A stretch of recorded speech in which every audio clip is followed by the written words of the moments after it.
Boomer's Guide to Accuracy in Raid Shadow Legends. I don't know why we're doing this video. Is this going to be too technical? It's a lot. Yeah, I hate this part. I think is not that fun to talk about, but I think if you're gonna take one thing away from this video, what is that? You're screwed. No, accuracy is important. Yes, but it's not gonna work the way you think it works all the time. Yes, and so Raid Shadow Legends does a good job of getting you through the game in the tutorial. One thing that is not found anywhere in the game is how important not only speed, but I think intuitively we kind of know speed's good, right? Yeah, I mean, duh. It's a turn-based game. Right. If you go faster, you can take more turns. If you're not first, you're last. Yes, all that stuff. But they don't explain accuracy and how important accuracy is. Right. Largely, and if most characters, I would say most, what percentage of characters? 75% of the characters? The good ones. Yeah, the good characters all have negative effects. Mm-hmm. And if you don't have enough accuracy, the characters don't work. It's just that simple. They don't do what they're supposed to do. They don't apply those effects, and then it's like, what's the point? What are we even doing here? So you have to have enough accuracy to go over their resistance, but then there's some nuance to this conversation, and we're mostly going to be talking about Deacon Armstrong today, because he's also one of the champions in my link right here. So 3 legendaries, 3 epics, and we're going to talk about mostly the epic that you would get at level 40, Deacon Armstrong. Sure to use promo code Demon Slayer and then log in for 7 days for Michelangelo. But we're going to talk about specifically accuracy on Deacon Armstrong. He's our guinea pig today. He's our guinea pig today? Mm-hmm. All right, how do we go small? Oh, we're small. Oh, we're small. All right, so I'm just going to show what I've got going on here. We've got Deacon Armstrong. We've got my total stats, and then hiding right here, there's a number of 398, which is a... It's okay. A high number, right? I think... My Geomancer has like 600. Yeah, I think for PvP content, the most insanely hard needs over 500. If you're doing hard 10 dungeons, they need to be about 350. If you're doing clan boss, they need to be about 250. It doesn't... We're going to show a way to find out that number, because the less accuracy you can put on a champion means more other stuff you can do. And we all rejoice when a character comes to the game and they don't need any accuracy, right? It's the best. It's so nice. Like Doggo and Packmaster. Or Donatello. Right. It's like, whoa, I don't need accuracy. I don't have to worry about that. Well, because that means they can be so much faster and so much more damage, and you can optimize them to do other things other than accuracy is going to hold you back. Give them a bunch of resistance, so it's harder for the other team to place debuffs on you. Right. It's good. Okay, so let's talk about the first thing first, and we're going to talk mostly about 2 skills on Deacon Armstrong. The one right here is attack all enemies, has an 80% chance of placing a debuff. That's all. We don't need to get into that. And then books, which you got to book this guy. Oh yeah. You got to book this guy. Make him one of the first ones you book.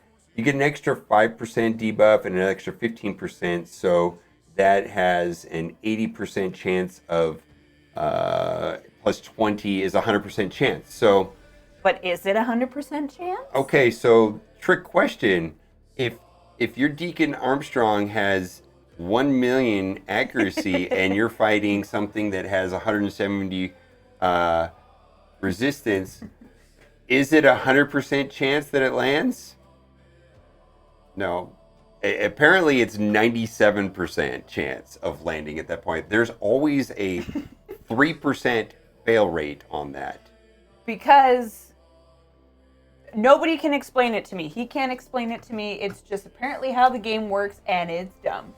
Yeah, and I feel like this infographic explains it the best. So this is suggestions in Hydra. There's 4 difficulties, and... Shout out to Raid Tips. Yes. By the way. Yeah. And Bobo for day and night. Thank you, Bobo. So you can see right here the resistance on the Hydra heads, and actually each individual one has a little bit different, but that doesn't matter for this conversation. But you can see 140, 190, 355. And pretty high. If one wants to get a 96% chance of landing those negative effects, I'm going to need 400 accuracy on Nightmare. And then same thing on Brutal. if I want to land 90% chance, 97% of the chance, I'm going to need 300. Hard, if I want to land 97% of the time, I have to have 250. The point is, there's always a 3% fail rate. Always. Just because. I don't know. I think that's just, well, I don't know. That's just the way they. The only reason why I know this is true because this is how Star Wars Galaxy of Heroes worked. There was, and I don't remember what the percent chance was, but there was always a chance it just didn't work, no matter what your accuracy or is was. Is this just like that life is built in? Like you're not gonna, you know what, you can do everything in life, but you're not always gonna. It's not always gonna go your way. Yeah. So that's dumb. I don't want life lessons in my video games. So you can Google like the resistance requirements, accuracy buttons. You might find on Reddit. That's where we found this was on Reddit. Mm-hmm. Or if you use the Hell Hades team optimization tool. So like you've been playing Clan Boss Ultra Nightmare, and that has a resistance of 225, and so their suggestion is 250. So if one wants to land defense down with Michelangelo, right, or whatever, right? Or whoever, right? You're gonna have to have 250 for that to work. Okay. 97% of the time. Okay, so let's complicate things a little bit more. Oh my God! So this is the one that I think, and it was this way in Galaxy of Heroes too. 30% plus 5 plus 5 plus 10 is a 50% chance. And so what that means is not that it has a 50% chance of landing. It's not like a coin toss. No. What that means is, this is the correct way to think of it, and this also pissed you off when I told you this. All that really means is that it fails 50% of the time, no matter what. Automatically, it fails. So if it says you have an 80% chance, what that really means is that there's a 20% chance of it failing no matter what. It's like you get an 80% chance of the dice roll. Yes. All that stuff that we talked about before is only going to happen 50% of the time. So what this means is that even with maxed out accuracy, it's 50% of the time it's going to fail, and then there's still that 97% of that 50%. Oh my God, we're not doing that much math. But yeah, the number is lower than 50%. It's lower than 50% because that's the way it works.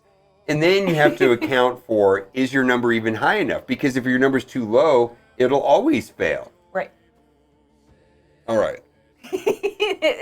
It's not over. Nope. It's not over. It's never. It's never over.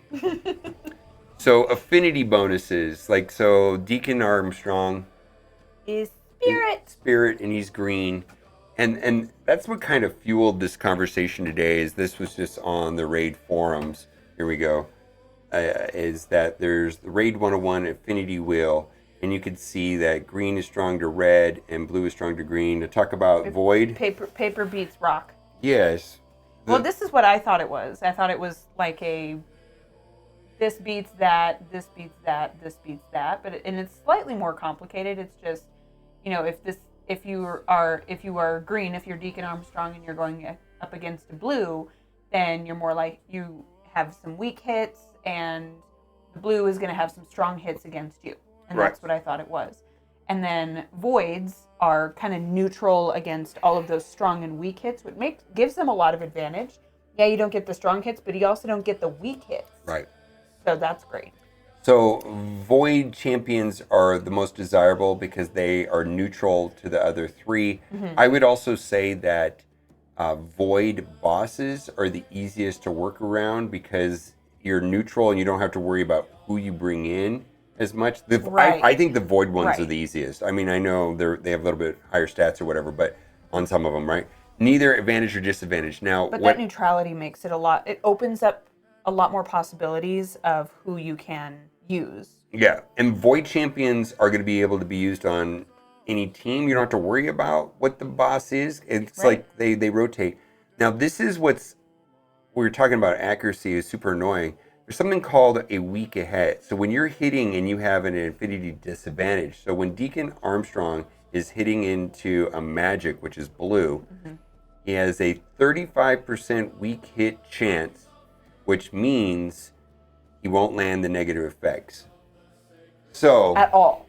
Like Yeah. that's not a chance. It's not like the chance goes down. It is just that if you land a weak hit, you are not going to place a single debuff. Yeah. So then we're in this really awful situation where 35% of the time it doesn't connect at all. Then 50% chance of that time it doesn't connect at all. And then you have to roll that dice Then again. it looks at your accuracy and resistance, and even if you have enough accuracy, it's still going to fail 3% of the time. This sounds like a really stupid SAT question. Yeah, and the number is unknowable at some point. But the reason why this is important, and I ran into a real nightmare problem with this, and that was in Fire Knight Hard 9. Mm-hmm. And my team walks over 10 but cannot win 9. You should show that too. Oh, by the it's way. a like nightmare. The time difference between 9 and 10 is absurd. Like Yeah. your best time, it's like 25 minutes to 4 minutes. But the strategy involves using 2 Neldors and your Carl. It doesn't matter. He's red, and that hard 9 is green, Mm-hmm. and these freezes won't land Never hit. 35% of the time, no matter what, like auto failure. And the freeze is what knocks down his turn meter, because if you don't control his turn meter, you die. And Right. so it's a whole thing about landing the freezes. I couldn't beat that stage with that team. And there's gear there's Infinity Breaker gear. Have you seen that?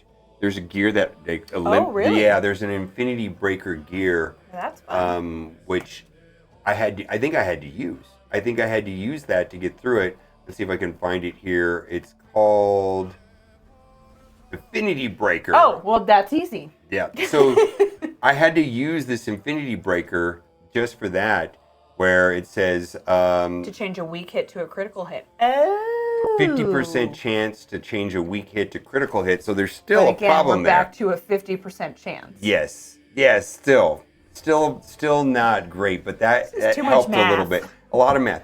So if accuracy is good, speed is good. Mm-hmm. In general, if you don't want to like get too into it, use the Hell Hades optimization tool, the Team Optimizer. Yes. And just literally go and look at it. Right here, it says, well, this boss has a resistance of 225.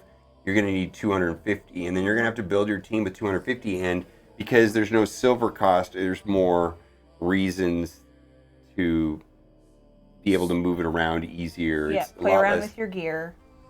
Make it better. Yeah, and so I just wanted to throw out some numbers real quick on typically what I'm running. Well, tell me, what numbers do you normally run? You think about this too much? I tend to run. Wait, you mean in accuracy? Yeah. Normally I'm running at least. I aim for about 300 Okay. on pretty much everything, or at least my big players. So They're at least at 300. At least 300. So Yeah. I think the two exceptions for me, like I normally run around that. I try to run. Except for Doggo. Yeah, I think. Well, it depends. But I think I run 350 on any of the hard 10 ones. I have to run 350 to get it to work. I'm just now getting into the hard dungeons, so Right. I mean, Iron Bus is 250. Hydra's my Right, like- best Hydra team has to be around 400. Actually, I have to take in characters to boost my accuracy. I have to. I Have know. them as you have the to leader? boost. No, I got a character. I got a cheater character. This guy does all kinds Oh, of fun stuff. Feral. Yeah, he does all kinds of Frosty cheater stuff. Tree. But Arena is also bonkers, and there's like this is going to require Yeah, see, that's a number I'm used to because 600, I think my Fabian's around like 550 or something. and then Mithrala they add together with what I mean, her Right. resistance. So she needs to have also crazy numbers like 500. Right. And then like Geomancer is dependent on it, right? Entirely. Entirely dependent on it. Like he That's won't what I was saying. work Like without mine it. is like close to 600. Yeah, but I think at the start, I think like clan boss is the most important thing, and just shoot for 250. And in general, and I did not do this. Did you do this? In the Great Hall, go all accuracy to start?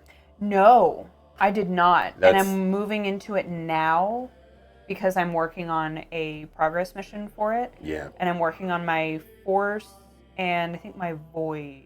champions. Yet knowing what It's I either know, force or spirit. knowing what I know now, I would have not gone down the middle. I would have gone accuracy.